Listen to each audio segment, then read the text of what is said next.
सर्व दत्त परिवारास साष्टांग प्रणिपात। श्रीपाद श्रीवल्लभ चरित्र अध्याय 9। श्रीपाद राजम शरणम प्रपद्ये। कर्मफल मीमांसा। आज गुरुवार आहे। सकाळी सूर्योदयासमयी गुरूंचा होरा चालू आहे।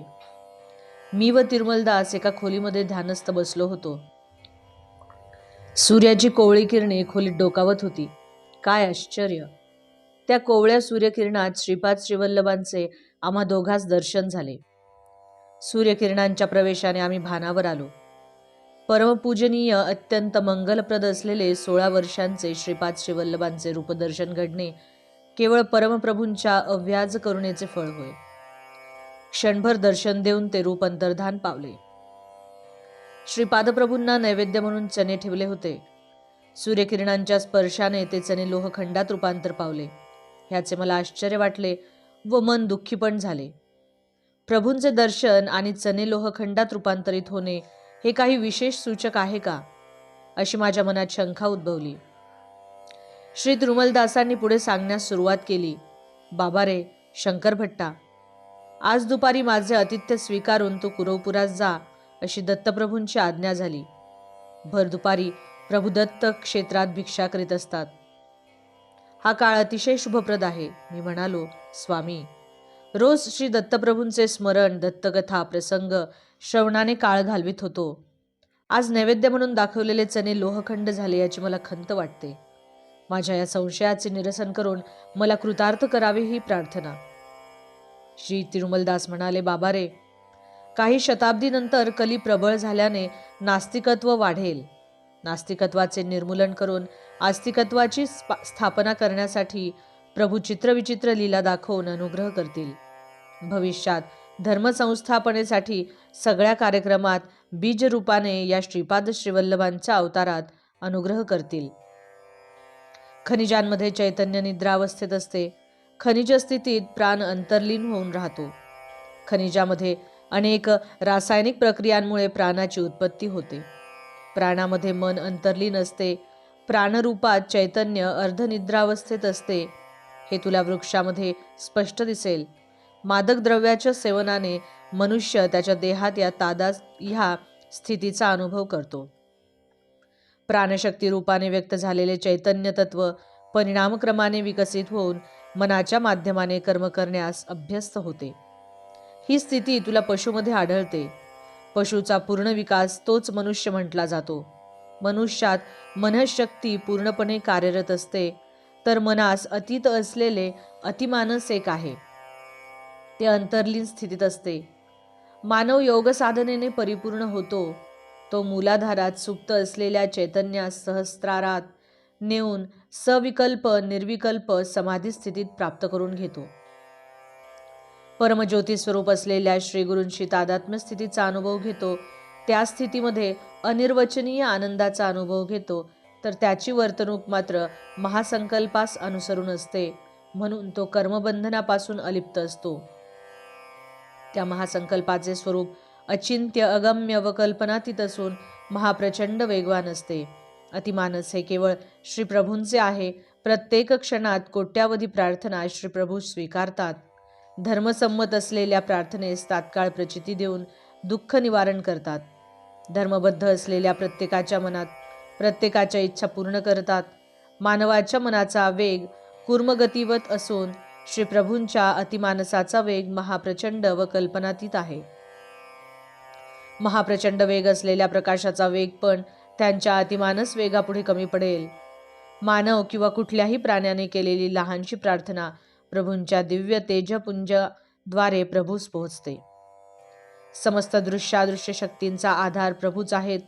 सर्व लोक प्रकाशमान होण्याचे कारण त्यांच्या शरीरातून बाहेर पडणारे ज्योतिपुंज असून दुसरे काही नाही। अनेक कोटी ब्रह्मांडात प्रकाशमान असणारे सूर्य नक्षत्रादींचे संयुक्त प्रकाश सुद्धा त्यांच्या तेजापुढे सूर्यास दिवटी दाखवल्या समान होय। बाबा रे, हेच श्रीपाद श्रीवल्लभांचे खरेखुरे तत्व होय। अनंत शक्ती, अनंत ज्ञान, अनंत व्यापकत्व असलेल्या त्या निर्गुण निराकार स्वरूपात सृष्टीबद्दल असलेल्या अव्याज अनंत करुणेपोटी सगुण साकार मनुष्य देह धारण करून श्रीपाद श्रीवल्लभांच्या रूपात दर्शन देत आहेत। हे जाणण्यासाठी मानवास परिपूर्णता आली पाहिजे. श्रीपाद श्री वल्लभांचे दिव्य स्वरूप. मानवाची देवाविषयी ओढ अनिवार्य आहे. तसेच देवसुद्धा अनंत परिमितींना लांघून निम्न स्तरात जन्म घेतात. यास अवतरण असे म्हणतात. ही एक निरंतर चालू असलेली योगक्रिया आहे. सृष्टीमध्ये सत्याची एकदा स्थापना झाली की ती स्वयंसिद्ध प्रयत्नरहित कार्यरत असते. सत्य, ज्ञान, अनंत स्वरूप असलेले श्रीपाद श्रीवल्लभ हे अनेक सत्या सृष्टीमध्ये स्थापना करण्याच्या संकल्पाने दिव्य भव्य अवतार घेतात. ते साक्षात दत्तप्रभू होत. मी म्हणालो, स्वामी, आपल्याशी चर्चा करीत असता मला कितीतरी नवीन विषयांचा उलगडा झाला, तरी श्री गुरु स्वरूपाचा अंत लागत नाही. त्यांचे हे दिव्य व भव्य चरित्र कसे लिहावे व त्यांना कसली व्याख्या द्यावी हे समजत नाही. मी मूर्ती प्रतिष्ठेबद्दल ऐकले आहे. आपण सत्याच्या प्रतिष्ठेबद्दल बोलत आहात, तरी माझ्यावर कृपा करून सत्याबद्दल विस्तारपूर्वक सांगावे अशी विनंती. श्री त्रुमलदास म्हणाले, बाबा रे, तुझ्याकडून श्रींचे चरित्र लेखन कार्य व्हावे असा संकल्प पूर्वीच झाला असून तुझ्या संपर्कात येणाऱ्या श्रीपादांचे भक्त शिरोमणी ते अनुभवच तुला सांगतील. या विषयास लेखनीबद्ध कर. तुझ्या व्याख्यांची इथे आवश्यकता नाही.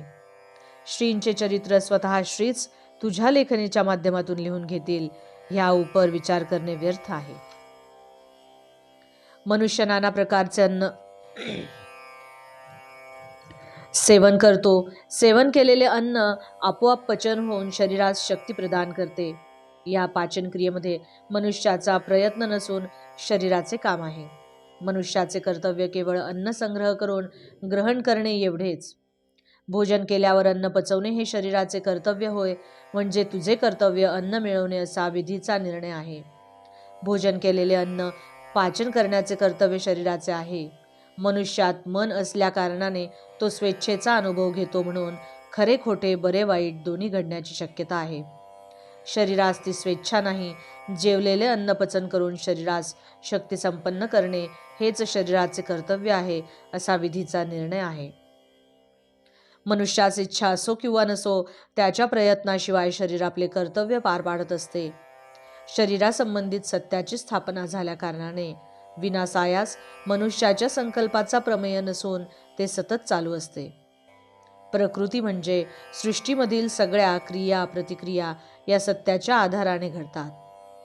सूर्योदय, सूर्यास्त, ऋतुचक्र, ग्रह नक्षत्रादींचे चलन या सत्याच्या आधारावर घडलेच पाहिजे.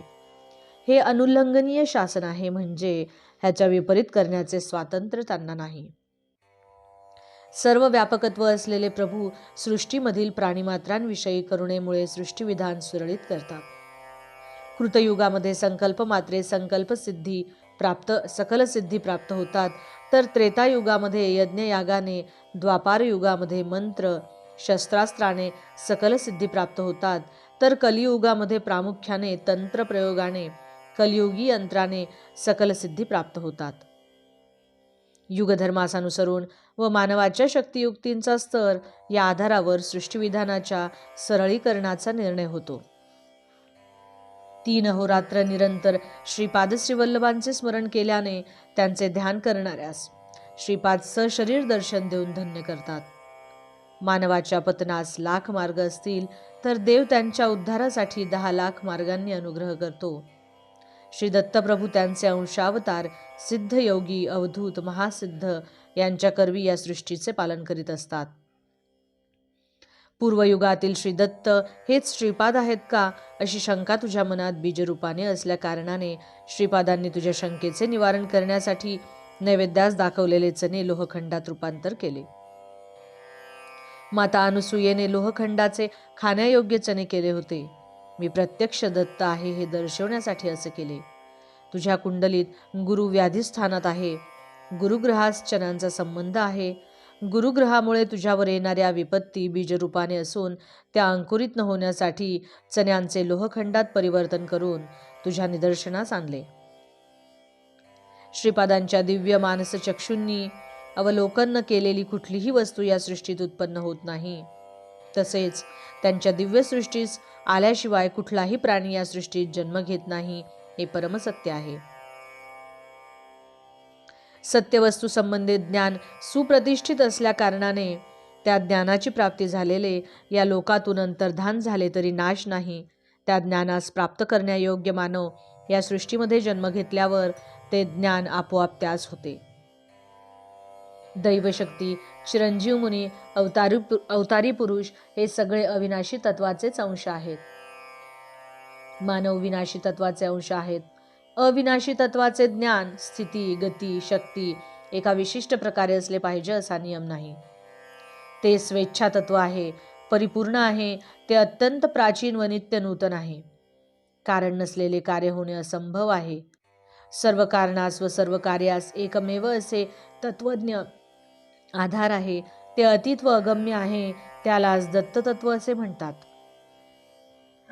त्या दत्तप्रभूंनी या कलियुगात आपल्या संपूर्ण कलांनी परिपूर्ण प्रथम श्रीपाद श्रीवल्लभांचा अवतार या पिठिकापुरात घेतला. अशा श्रीपाद श्रीवल्लभांचे वर्णन करण्यास सहस्त्रफणी आदिशेषास सुद्धा सामर्थ्य नाही. बाबा रे, श्रीपाद श्रीवल्लभ श्री नरसिंह सरस्वतींचा अवतार घेणार असल्याचे बरेच वेळा सूचित केले होते. हिरण्यकश्यपाने विचित्र असा वर प्राप्त केल्यावर आता त्याचा मृत्यू असंभव आहे असे वाटत होते. दिलेल्या वरदानाविरुद्ध न जाता कल्पनातीत अशा विधानाने श्री नृसिंह भगवानांनी हिरण्यकश्यपाचा वध करून परमभक्त असलेल्या प्रल्हादाचे रक्षण केले. प्रभू स्तंभामध्ये विराजमान आहेत असा प्रल्हादाने निर्धार केला. प्रभू स्तंभातून प्रगटले. देव आहे किंवा नाही असा संशय या कलियुगात बहुतेकांच्या मनात येतो. कलियुगातील हिरण्यकश्यपाचा मद नाश करून प्रल्हादासारख्या भक्तांचे रक्षण करण्यासाठी श्री दत्तप्रभूंचा, श्री नृसिंह सरस्वतींचा अवतार होणार आहे. देव आहे हे सिद्ध करण्यासाठी नरसिंह अवताराचे वैशिष्ट्य, श्रीपाद श्रीवल्लभ व श्री नृसिंह सरस्वतींचे अवतार दैवदूषण करणाऱ्यांचे मदनाश व देवभक्ती करणाऱ्यांचे डोळ्यांचे पापणीसारखे रक्षण करते, या दोन प्रधान उद्देशाने झाले. श्रीपाद श्रीवल्लभास साध्यासाध्य असे काही नाही. तिरुमलदास बोलत होते. मी ऐकत होतो. माझ्या मनात एका संशयाने घर केले. मी भूर्जपत्रावर श्रीपाद श्रीवल्लभांचे चरित्र लिहित होतो. भविष्यकाळात लोक कुठल्या पत्रावर स्वामींचे चरित्र लिहितील बरे? शालिवाहन शकाच्या अंतर्गत सध्याचे व्यवहार चालू आहेत. हुनशक प्रचारात येणार असल्याचे स्वामींचे म्हणणे आहे. खरे पाहता श्रीकृष्णाचे निर्वाण कधी झाले? हे कलियुग कोणत्या दिवशी, कुठल्या घटिकेस विघटितेस आरंभ झाले? भविष्यकाळातील लोकांच्या कालगणनेप्रमाणे भविष्यात उपयोग होणाऱ्या पत्रावर जर श्रीपाद श्रीवल्लभ लिहून दाखवीत असतील तर श्रीपाद खरेच श्री दत्तांचे अवतार आहेत याचा मला विश्वास होईल. माझ्या मनातला संशय तिरुमलदासांच्या पुढे व्यक्त न करता ते जे सांगत होते ते ऐकण्याचे सोंग करीत लोहखंडात परिवर्तित चण्यांकडे मी बघत होतो. तेवढ्यात तिरुमलदासांचे कंठस्वर क्षीण होऊन वाकशक्ती नष्ट झाली. कानठळ्या बसतील असा भयंकर ध्वनी झाला. तो ध्वनी ऐकल्यावर मला बधिरत्व प्राप्त झाले. एका क्षणात मला बधिरत्व व तिरुमलदासांना मूकत्व प्राप्त झाले. तिरुमलदास बोलण्याचा प्रयत्न करीत होते पण त्यांच्या मुखातून शब्द निघत नव्हते. मी ऐकण्याचा प्रयत्न केला तरी मला काहीच ऐकू येत नव्हते. मनात सारखा एकच विचार होता. नको ते संशय मनात आले व परिणाम बधिरत्वाची प्राप्ती. आयुष्यभर आता बधीर म्हणून असावे का? काय माझे नशीब? मी काय करू? इतक्यात नैवेद्यासाठी ठेवलेले चणे अर्थात लोहखंड तेलुगू भाषेत श्रीपादराजम शरणम प्रपद्ये अशा अक्षरात रूपांतरित झाले. त्याच्यावर पांढरे शुभ्र असे पत्र दिसून आले. आम्ही बघता बघता त्या पत्राचा आकार वाढून दीर्घ चतुरस्र झाला. भूर्जपत्रापेक्षा अतिशय पातळ, स्पर्शास मृदू वाटत होते. त्यावर काळ्या रंगाचे सुंदर अक्षर उमटले. तेलुगू लिपीत त्यावर असे लिहिले होते. श्रीकृष्णाचे निर्वाण ख्रिस्तीपूर्वी 3102 साली फेब्रुवारी 18 तारखेस रात्री 2:27 झाले. प्रमादी नाम संवत्सर चैत्र शुद्ध प्रतिपदा शुक्रवार अश्विनी नक्षत्र श्रीकृष्ण निर्वाणानंतर कलियुगाचा प्रवेश झाला. हे विचित्र पाहिल्यावर माझ्या अंगास दरदरून घाम फुटला आणि अतिस्वेदनाने शरीर शक्तिहीन झाले. शरीर कंपायमान झाले. श्रीपाद श्रीवल्लभ अदृश्य रूपाने येथेच आहेत असा मनाचा निश्चय झाला. मनात विचार आला की काय माझे दुर्दैव, कुरवपुरात जाणे आता एका स्वप्नासारखे आहे. श्रीपाद नरसिंह अवतार धारण करून माझा वध केला तर काहीच आश्चर्य नाही. वस्त्र धुवून पिळून वाळत टाकावेत, तसे शंकर भट्टास धुवून वाळत टाक अशी आज्ञा तिरुमलदासास झाली तर मी काय करू? तिरुमलदास नक्की मला वस्त्रासारखे दगडावर आपटून पिळून वाळत टाकतील. ब्रह्मज्ञानासंबंधित विषयांचा आपण आत्मज्ञानी आहोत असा आव आणून क्वचित गुरु आपल्या शिष्यवर्गास बोध करीत. द्रव्यार्जन हेतूने एखाद्या शिष्याची प्रशंसा पण करतील. तो शिष्य अमक्या गुरुने माझी प्रशंसा केली या अहंकाराने मिरवीत असतो. गुरु शिष्य दोघेही दोषाचे भागीदार होत. रजक कुलात जन्म झालेल्या तिरुमलदासांच्या करवी ब्रह्मकुलोत्पन्न अशा मला ब्रह्मज्ञानाचा बोध होणे हा श्रीपादांचा चमत्कार होय. परिसरातील इतर रजक आपल्या वृत्तीमध्ये निमग्न होते. त्यांच्यामध्ये या गहन चरित्राविषयी चर्चा करण्याची किंवा जाणून घेण्याची इच्छा पण नव्हती. आता मला श्रीपादांना शरण जावे लागेल. मी तिरुमलदासांच्याकडे पाहिले. त्यांचे मुख ब्रह्मतेजाने झळकत होते. माझ्या मनास असे वाटले की तिरुमलदास ब्राह्मण असून मी रजक आहे. त्यांचा चेहरा प्रसन्न वाटत होता. नैवेद्यात दाखवलेले चणे लोहरूप त्यजून यथावत झाले. श्रीपादांनी मला क्षमा केली असे वाटत होते. काही क्षणात ते शुभ्र पत्र अदृश्य झाले. तिरुमलदास म्हणाले, बाबा रे शंकर भट्टा, कलियुग लोहयुग आहे. कल्मशपुरीत असे हे युग आहे. माझ्या देहावसानानंतर काही काळ मी हिरण्य लोकात वास करून श्रीपादांच्या आज्ञेनुसार पुन्हा महाराष्ट्र देशात जन्म घेणार आहे. स्वामी, श्रीपादांनी तुम्हास पण मृत्यूनंतर जन्म घेण्यास आज्ञा केली. अवश्य हा वृत्तांत विस्तारपूर्वक कथन करून कृतार्थ करावे अशी विनंती. तिरुमलदास म्हणाले, एकदा मी श्रीपादांच्या मातामहांच्या घरी त्यांचे धुतलेले वस्त्र घेऊन गेलो. सुमती महाराणीचे मामा श्रीधरावधानी श्रीपादास कडेवर घेऊन खेळवित होते. दत्त दिगंबर दत्त दिगंबर दत्त दिगंबर अवधूता असा घोष करीत होते. श्रीपादांचे वय 2 वर्षाचे होते. ते किलकारी करीत खेळत होते. ते दृश्य मनोहर होते. अनायासे माझ्या मुखातून श्रीपादवल्लभ दत्त दिगंबर असे निघाले. श्रीधरावधानींनी माझ्याकडे वळून पाहिले. इतक्यात श्रीपाद नरसिंह सरस्वती दत्त दिगंबर असे म्हणाले. ते साक्षात पूर्वीचे दत्तप्रभू असून प्रस्तुत श्रीपाद श्रीवल्लभ व पुढे नरसिंह सरस्वतींच्या रूपाने येणार याची सूचना आपल्या विशिष्ट शैलीत त्यांनी सांगितली होती. समर्थ सद्गुरू शिर्डीचे साईबाबांच्या रूपाने अवतरतील.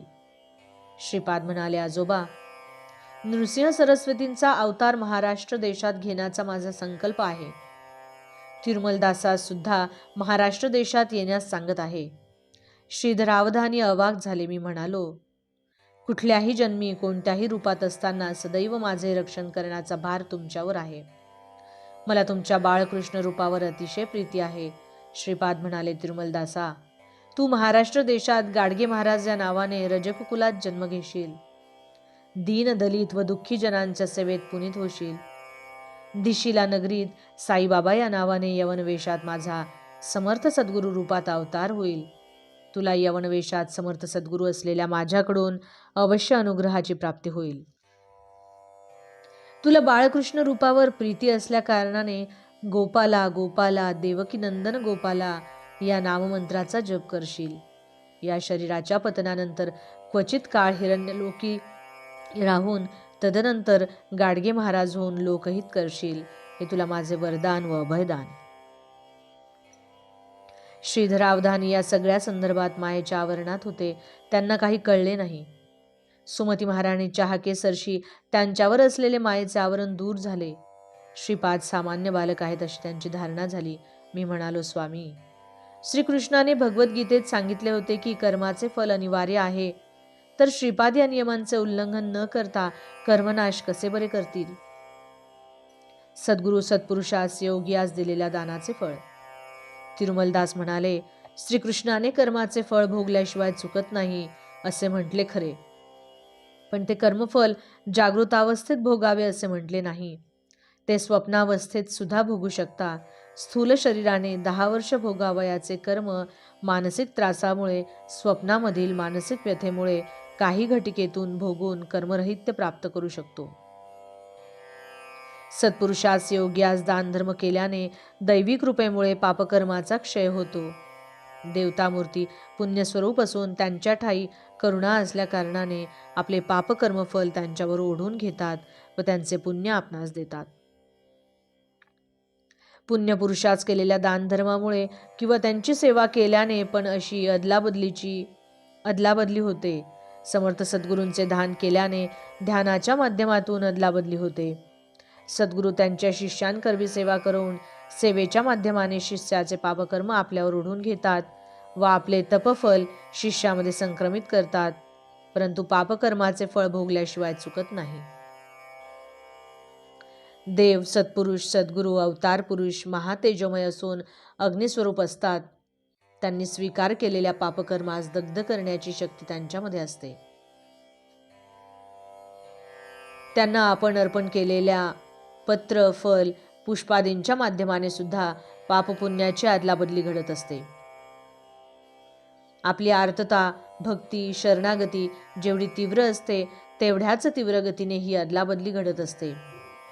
काही वेळा श्रीपाद त्यांच्या आश्रितांचे पाप कर्मफल निर्जीव असलेले दगडधोंड्यावर फिरवीत, त्या दगडधोंड्यास फोडून किंवा नाना विचित्र मार्गाने त्या पापकर्माचे निर्मूलन करीत.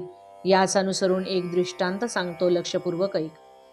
श्रीपादांच्या जन्मापासून त्यांना पुरेसे दूध मिळत नव्हते. सुमती महाराणी आपल्या पुत्रास पुरेसे स्तनपान करू शकत नव्हती. त्यांच्या घरी एक गाय होती. त्यांच्या घरी असलेल्या कालाग्निशमन दत्तास नैवेद्यापुरतेच ती दूध द्यायची. बाकी दूध आपल्या वासरास पाजायची. त्या गायीची ही एक विचित्र प्रवृत्ती होती. कालाग्निशमन दत्तास नैवेद्यासाठी ठेवलेले दूध कधी कधी नैवेद्य दाखवायच्या अगोदर श्रीपाद पूजा मंदिरात जाऊन प्राशन करायचे. असे घडल्या दिवशी श्री अप्पलराज गुळाचा खडा नैवेद्य दाखवून उपवास करायचे. पतीचा उपवास घडल्या दिवशी सुमती महाराणी पण उपवास करायची. एखादे समयी नैवेद्य दाखवेपर्यंत श्रीपाद थांबले. त्या दिवशी ते दूध श्रीपाद प्राशन करीत. त्यांच्या वंशात जन्मलेल्या अपूर्व व दिव्य शिशूस पुरेल एवढे दूध आपण देऊ शकत नाही, या विचारांनी माता पिता चिंतित होते. व्यंकटपय्या श्रेष्ठी व नरसिंहराय वर्मा यांनी भरपूर दूध देणारी एक गाय अप्पलराज यास दान देण्याचा प्रयत्न केला. ते सारे प्रयत्न व्यर्थ झाले, कारण दान स्वीकार न करण्याचे अप्पलराजाचे व्रत होते. दान घेतल्याने पापसंग्रह होतो असा त्यांचा अभिप्राय होता. ते वेदशास्त्र संपन्न असून केवळ वेदसभा असल्यास त्यातून मिळाली तेवढी दक्षिणा स्वीकार करीत होते. पौरोहित्यापासून उत्पन्न कमी होते. फक्त व्यंकटपय्या श्रेष्ठी व नरसिंहराय वर्मा यांच्याकडे पौरोहित्यास जात असत. ते दोघे दक्षिणा जास्त देण्याचा प्रयत्न केल्यास त्यांच्यावर राग करायचे. पौरोहित्यास जात असत. अप्पलराज आपले सासरे श्री सत्यऋषीश्वर यांच्याकडून पण काही घेत नसत. कार्तिक पौर्णिमेस सुमती महाराणीचा जन्मदिवस असल्या कारणाने श्वसुरगृही भोजन करीत. वैशाख शुद्ध तृतीयेस अप्पलराजाच्या जन्मदिवशी पण श्री बापणाचार्यांच्या घरी भोजन करीत. कालांतराने श्रीपाद जयंती अर्थात गणेश चतुर्थीस पण त्यांच्या घरी जेवायचे. कुटुंबाच्या या दुस्थितीचा विचार करून एके दिवशी सुमती महाराणी आपल्या पतीस म्हणाली, नाथ, आमच्या माहेरचे संपन्न असून नैष्ठिक क्षत्रिय संस्काराचे आहेत. मल्लादी वंश श्रीमंत असून आमचे माहेर आहे. त्यांच्याकडून एका गायीचा स्वीकार करण्यात मला काही दोष वाटत नाही. श्रीपादांना पोटभर दूध देण्याची पण आपली स्थिती नाही. आपण या विषयाचा शांतपणे विचार करावा ही विनंती.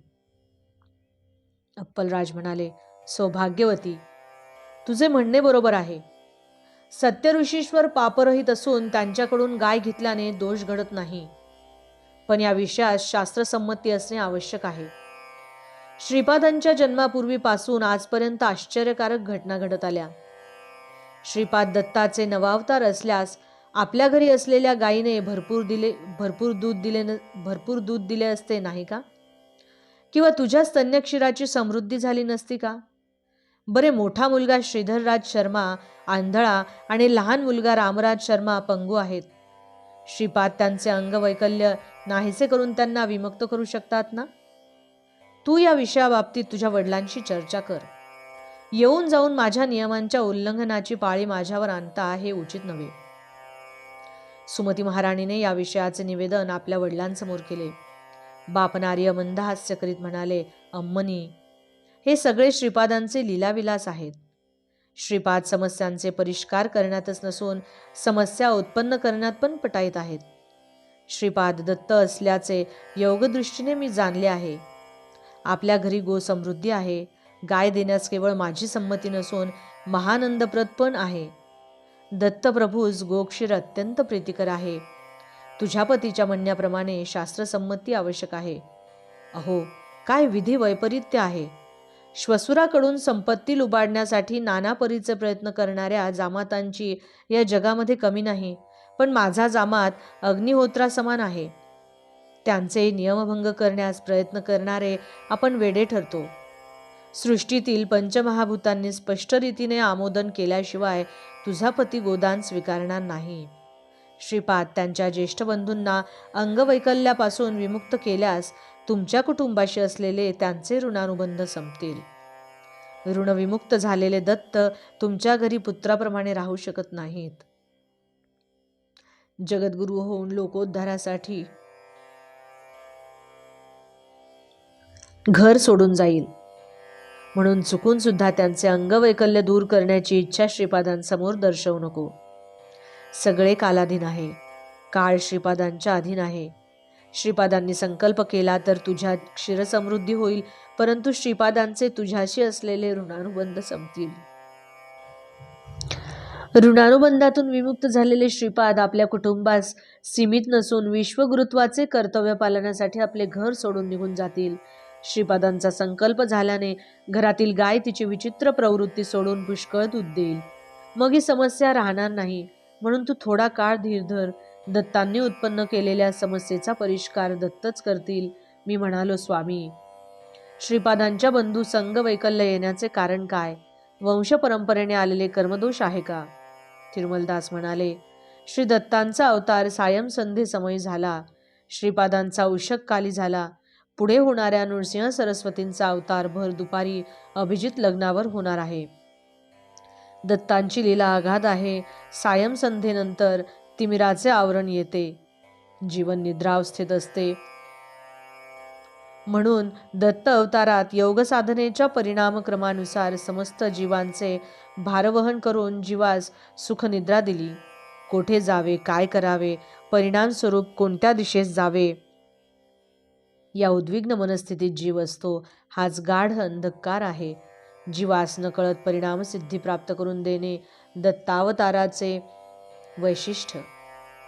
जीव कुठले प्रयत्न न करता किंवा किंचित प्रयत्नाने त्यांना नकळत अंगचैतन्याच्या ठिकाणी अगाध परिणाम प्राप्त करतो. हे केवळ भूमंडळात सीमित नाही. श्रीपादांचे आगमन उषक काली झाले. उषस समयी सूर्यभगवान सगळी शक्ती एकाच वेळी प्रयोग करून जीवास पुनीत करीत असतो. श्रीपादांचे सूर्य हे प्रतीक आहे. जीवातील विविध शक्ती जागृत होऊन नाट्य करीत वैविध्याने परिणाम स्थिती प्राप्त करण्याचे हे प्रतीक आहे. माध्यंदिनी मार्तंडाचे चंड प्रचंड स्वरूप आहे. आत्मसूर्य आपल्या संपूर्ण शक्तीचा समृद्धीने दशदिशास प्रसार करतो. तसे जीवास जागृत करण्यासाठी नृसिंह सरस्वती अवताराचे प्रयोजन आहे. हा विषय त्यांच्या विश्वव्याप्त चैतन्याचा विषय होय. दत्तावतारात व श्रीपाद श्रीवल्लभांच्या अवतारामध्ये काळ रात्र होती. तिचे केवळ महाअंधकाराचे स्वरूप होते. त्याचे प्रतीक म्हणून ज्येष्ठ बंधू असलेले श्रीधर राज शर्मांचा जन्म झाला. ती रात्र उलटल्यावर होती ती स्थिती म्हणजे संशय, नास्तिकवाद, कुतर्क, वक्रभाष्य वगैरे ह्याचे प्रतीक म्हणून लहान बंधू श्रीरामराज शर्मा यांचा जन्म झाला. कुठलाही जीव अहंकार सदृश्य तामस वृत्तीचे निरसन करून संशय, कुतर्क, वक्रभाष्य इत्यादींचा त्याग केल्यावर श्रीपाद श्रीवल्लभांचा अनुग्रह प्राप्त करतो. ह्यातले रहस्य हेच होय. हे जगातील प्राण्याच्या परिणामदशेस संबंधित विषय आहेत. वंशपरंपरेने आलेले कर्मदोष सुद्धा आहेत.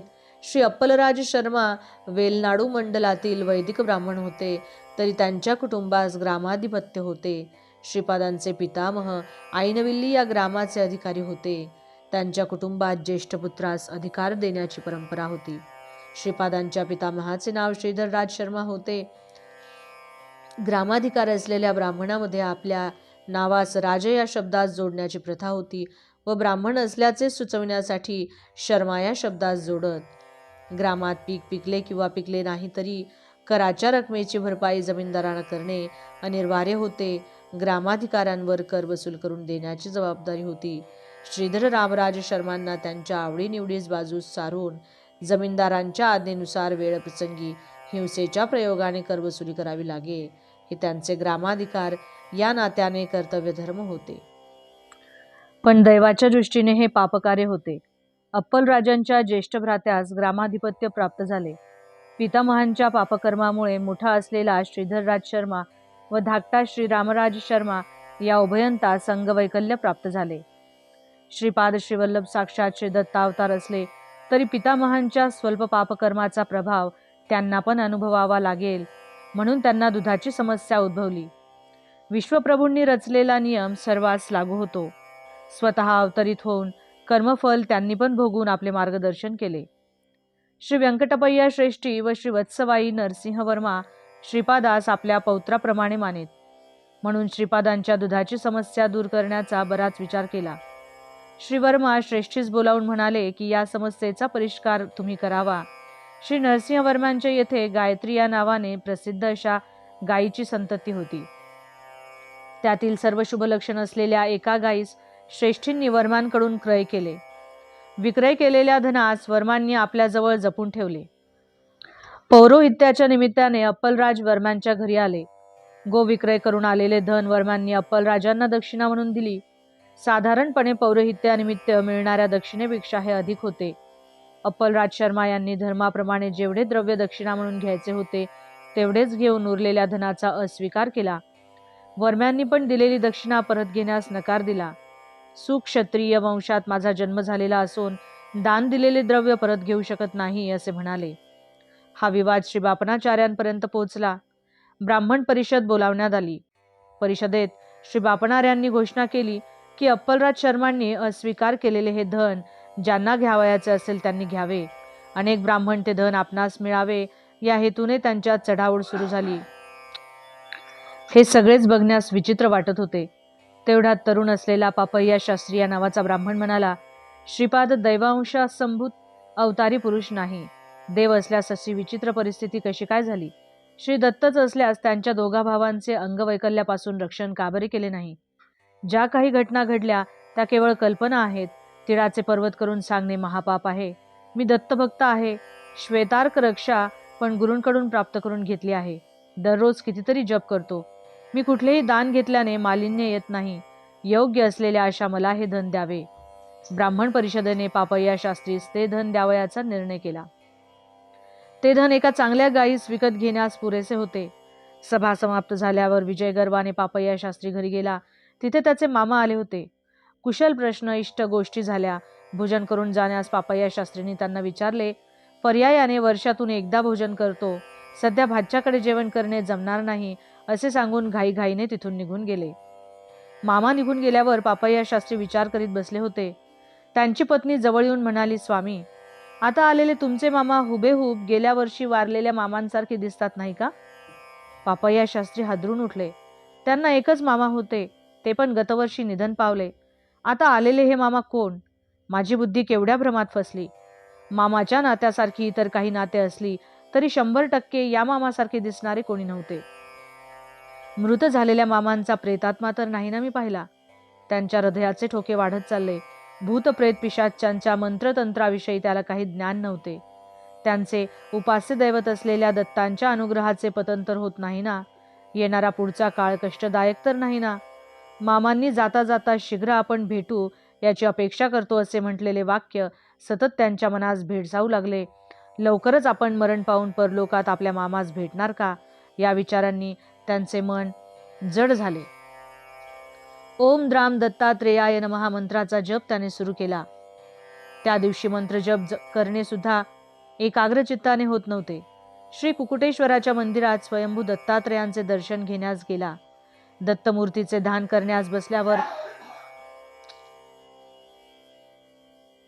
श्री कुकुटेश्वराच्या मंदिरात स्वयंभू दत्तात्रेयांचे दर्शन घेण्यास गेला. दत्तमूर्तींचे ध्यान करण्यास बसल्यावर ध्यानात शिर नसलेली दत्तमूर्ती दिसली. तिथे पण जप करण्यास बसल्यावर मन स्थिर नव्हते. अर्चकाने प्रसाद दिल्यावर असे वाटले की विषपुरीत कलशातून काढून दिले की काय. अर्चक हसत हसत काही म्हणत होते, परंतु पापय्या शास्त्रीस असे ऐकू येत होते की हा प्रसाद ग्रहण करून लवकर मरण पाव. ते घरी परत आले तेव्हा त्यांच्या पत्नीच्या कपाळावर कुंकू दिसले नाही. मी जिवंत असताना कपाळावरचे कुंकू का बरे काढलेस, असे म्हणून तिच्यावर चिडले.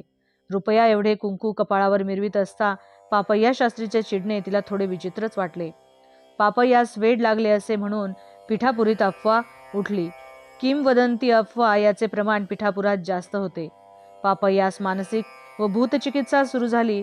त्यांना वेड नाही असे पापय्या पदोपदी सांगत होते, तरी लोक मानण्यास तयार नव्हते. वेडा पण कधी कधी तर्कयुक्त भाषण करतो असे म्हणायचे. पापय्याच्या पत्नीस एक उपाय सुचला. तिच्या पतीने अज्ञानवश श्रीपादांची निंदा केली. याचे कर्मभोग आहेत असा तिचा निर्धार झाला. पाषाणातील देवास शरण जाण्याऐवजी सशरीर असलेल्या श्रीपादांच्या चरणी शरण जावे असा तिने विचार केला. ती श्रीपादांच्या घरी गेली. श्रीपादांना तिने कडेवर घेऊन लाड केले. कोणी नसल्याची संधी साधून तिने श्रीपादांना आपली दुःस्थिती सांगितली. श्रीपाद म्हणाले, आत्या, या सगळ्यांचा एक लहान उपाय आहे. तू माझ्या माते समान असल्या कारणाने तुला मी हे रहस्य सांगतो. तू काही वेळ न घालता नूतन गृहाचे निर्माण कर. तू व मामा वास्तुपूजा करून त्या नूतन गृहात प्रवेश करा. लागलीच सगळे काही बरे होईल. श्रीपादांची अशी आज्ञा झाल्यावर तिने असे सांगण्यास सुरुवात केली की हे विपदा भाड्याच्या घरात राहत असल्यामुळे तिच्यावर कोसळली.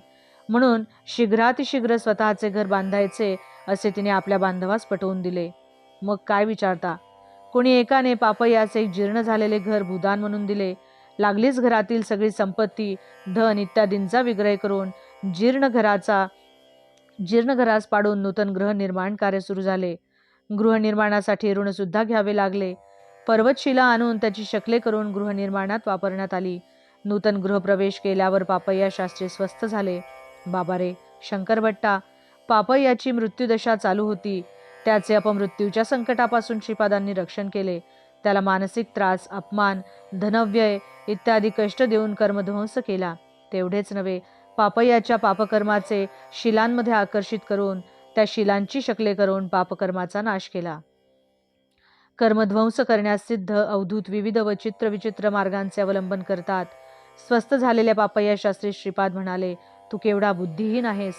तू मनपूर्वक आराधना करीत असलेले श्री दत्त सशरीर रूपाने तुझ्या समोर उभा असला तरी तू ओळखले नाहीस, म्हणजे तुझे केवढे दुर्भाग्य. कुकुटेश्वर मंदिरात असलेली पाषाण मूर्ती तुझे रक्षण करील असा तुझा निर्धार होता, म्हणून तुझे संचित पाप पर्वत शिळांवर फिरून त्यांची शकले करून तुझे कर्मफळ नाहीसे केले. तुला नूतन ग्रह करून दिले. सशरीर असलेल्या या दत्ता शरणाला असता तर तुझे संचित संस्कार या शरीरावर ओढून घेऊन तुझे कर्मक्षय केले असते. भक्ताच्या भावनेनुसार भगवंताचे अनुग्रह फल असते. ही लीला घडल्यावर पापय्याने श्रीवल्लभच दत्ताचे अवतार आहेत असे ओळखले. श्रीपादांच्या दुधाच्या समस्येविषयी श्री श्रेष्ठी व श्री वर्मा चिंतित होते. हा विषय घेऊन ते श्री सत्य ऋषीश्वर श्री बापणारे यांच्याकडे जाऊन म्हणाले, हे राजश्री, आपण राजा जनकाप्रमाणे संसारात असून ब्रह्मज्ञानी आहात, ब्रह्मामध्ये लीन आहात. आमची एक लहानशी इच्छा आहे, ती आपण पूर्ण करावी. श्री बापणारे म्हणाले, इच्छा व्यक्त केल्याशिवाय कसे बरे वचन देऊ. निसंकोच तुम्ही मला तुमची इच्छा सांगा. तुमची इच्छा धर्मबद्ध असल्यास निश्चित पूर्ण करेन. श्री श्रेष्ठी म्हणाले, मी श्री वर्म्याकडून गायत्री नावाच्या गायीच्या संततीमधील एक शुभ लक्षणांनी युक्त अशी एक गाय विकत घेतली. आमचे कुलपुरोहित असलेले श्री अप्पलराज शर्मा यास ती गाय देण्याचा विचार केला होता. त्या गायीचे क्षीर श्रीपादांच्या सेवेत उपयोगी यावे याशिवाय आमची दुसरी इच्छा नाही. श्री श्रेष्ठींचे म्हणणे झाल्यावर श्री बापणारे म्हणाले, बरे बरे, तुम्ही असे करा, ती गाय माझ्या गोठ्यात आणून बांधा. मी ती गाय अप्पलराजांना देण्याचा प्रयत्न करतो. शुभलक्षणी गाय अप्पलराजांच्या घरी असणे दात्यास व ग्रहितास शुभप्रद व श्रेयस्कर आहे. गोमातेस बापणाऱ्यांच्या घरी आणले. गोदान घेण्यास अप्पलराजांनी नकार दिला. हिमालयात सतोपत नावाचा एक प्रांत आहे. त्या प्रांतातून युधिष्ठिरादींनी स्वर्गारोहण केले. तेथे श्री सच्चिदानंदावधूत नावाचे महात्म्य होते. त्यांचे वय काही शताब्दीपेक्षा जास्त होते. ते कैवल्य शृंगी येथे असलेल्या श्री विश्वेश्वर प्रभूंचे शिष्य होते. श्री विश्वेश्वर प्रभू स्वतः पिठिकापुरी श्रीपाद श्रीवल्लभ रूपाने असून त्यांच्या बालरूपाचे दर्शन घेऊन कृतार्थ व्हावे असा आदेश श्री सच्चिदानंदास झाला. श्री सच्चिदानंदावधूत पिठिकापुरास आले. श्री बापणाऱ्यांनी त्यांचे आदराने स्वागत केले. त्यांच्या पुढे श्रीपादांच्या दुधाची समस्या आली तेव्हा त्यांनी ठामपणे सांगितले की अप्पलराज शर्मांनी गोदान घेतले पाहिजे. श्रीपाद श्रीवल्लभ साक्षात दत्तप्रभू असून व्यर्थ असलेल्या नियमांच्या बंधनात पडून गोक्षीर अर्पण करण्याचे महत्भाग्य आपल्या हातून दवडू नये असे ठासून सांगितले. ब्राह्मण परिषदेने श्रीपाद श्रीवल्लभ श्री दत्त असल्याचा पुरावा मागितला. पंचमहाभूतांची साक्ष तुम्हाला देतो असे अवधूतांनी सांगितले. श्रीपाद हे श्रीदत्त असल्याचे पंचमहाभूतांची साक्ष. यज्ञारंभ होता क्षणी भूमातेने साक्ष दिली. श्रीपाद श्रीदत्त असल्या कारणाने अप्पलराज शर्मा यांनी गोदान स्वीकार करावे. श्वसुरांपासून जामातास प्रीतिपूर्वक दिलेले दान होत नाही म्हणून सत्य ऋषीश्वरांनी श्री श्रेष्ठींकडून दान घ्यावे व भेटवस्तू म्हणून जामातास द्यावे हे भूमातेचे वचन होते. यज्ञारंभ झाल्यावर यज्ञ स्थळ सोडल्यास इतर स्थळी पाऊस पडत होता ही दुसरी साक्ष. यज्ञातील हवीरभाग स्वीकारण्यास स्वतः अग्निदेव आले व गोदान घेतल्याने दोष नाही असे सांगितले ही तिसरी साक्ष. यज्ञ मंडपाव्यतिरिक्त इतर स्थळी वायुदेवाने आपला प्रताप दाखवला ही चौथी साक्ष. आकाशातून दिव्यवाणी झाली की श्रीपाद साक्षात श्री दत्त आहेत ही पाचवी साक्ष. असे पंचमहाभूत साक्षी झाल्यावर अप्पलराजांनी गोदानाचा स्वीकार केला. गोदानाचे फळ श्रेष्ठीस प्राप्त झाले. या कारणाने गायीच्या विक्रीची किंमत नरसिंहवर्म्याने अप्पलराज शर्मा यास देण्याचा निर्णय झाला. अशा प्रकारे अवधूतांच्या सानिध्यात श्रेष्ठी व वर्म्यास अपूर्व अशा पुण्याचा लाभ झाला. भविष्य काळात कोकणद काकीनाडा या नावाने वायसपूर अग्रहार प्रसिद्ध होईल. श्यामलांबापूर सामर्लकोटा श्री पिठिकापूर एकत्र होऊन महानगराचे स्वरूप धारण करील. जगातील सगळ्या देशांचे सगळ्या धर्माचे किंवा पंथाचे लोक कुठल्या तरी जन्मी एके दिवशी पिठिकापुरी येतील व श्रीपादांचे दर्शन घेतील. श्रीपादांचे चरित्र संस्कृत भाषेत लिहिले जाईल. श्रीपाद श्रीवल्लभ चरित्रामृत हा ग्रंथ श्रीपादांच्या आशीर्वादाने प्रसिद्ध होईल.